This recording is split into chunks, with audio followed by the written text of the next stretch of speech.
को रोका नहीं गया तो इससे पहाड़ों की पूरी जो जैव विविधता है उसे बदलने में देर बिल्कुल नहीं लगेगी और इसके ऊपर सख्त एक्शन लिया जाना बेहद जरूरी है।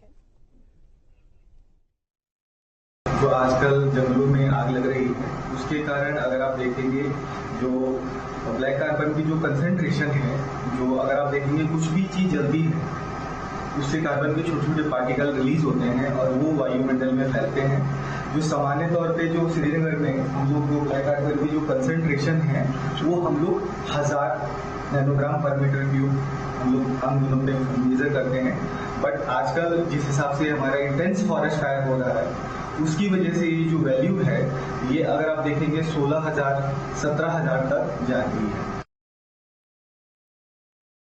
एक हमें इवेंट मिली है जिसमें ब्लैक कार्बन और फॉरेस्ट फायर की वजह से ब्लैक कार्बन की मात्रा कंसंट्रेशन हमें यहाँ पे बढ़ती दिखाई दे रही है और काफ़ी दिनों से फॉरेस्ट फायर हो रही है और जिसकी वजह से आज टेम्परेचर में भी इंक्रीमेंट हुआ है और ब्लैक कार्बन की कंसंट्रेशन में भी इंक्रीमेंट हुआ है।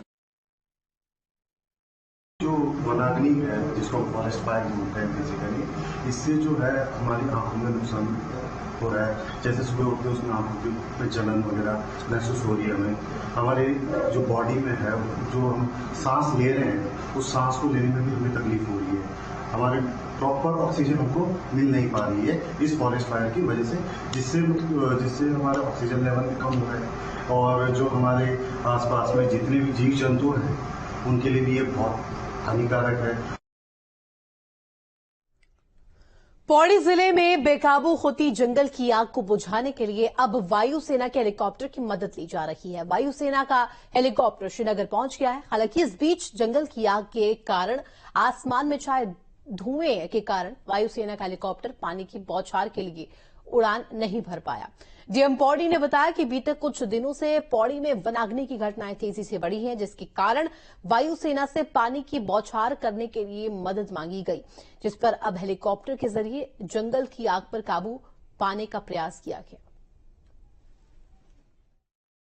आज का जो मॉर्निंग का लार्ज फायर का नंबर था 23 एक्टिव लार्ज फायर्स थी और कल ये नंबर 12 था और टोटल फायर्स का नंबर 139 था। तो कॉन्टिन्यूस फायर के ज़्यादा इंसिडेंट्स के चलते कल हम लोगों ने एयरफोर्स के रिक्विजिशन के लिए रिक्वेस्ट की थी और फॉर्चुनेटली आज उसकी एरियल रेकी हो चुकी है और जैसा कि अभी सूचना मिल रही है शायद फर्स्ट या सेकेंड सॉर्टी वो विद बैम्बी बकेट कर भी रहे हैं। तो इससे कहीं ना कहीं हमारे आग बुझाने के प्रयासों में मदद मिलेगी और ऐसे पॉकेट्स जहां हम पहुंच नहीं पा रहे वहां पर हम फायर को कंट्रोल कर पाएंगे।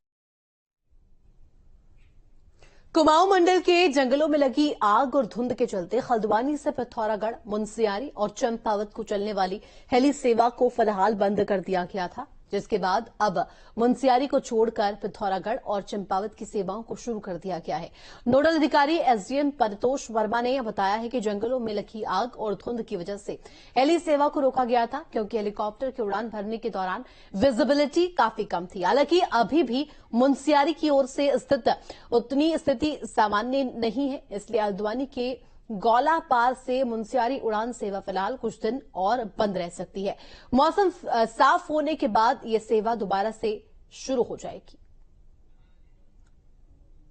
ये जो गौला पार से हेली सेवा यहाँ प्रारंभ की गई है और इनके संचालकों से बात हुई और इन्होंने वार्ता में अवगत कराया है कि लगभग 2 दिन इनकी हेली सेवा बाधित रही।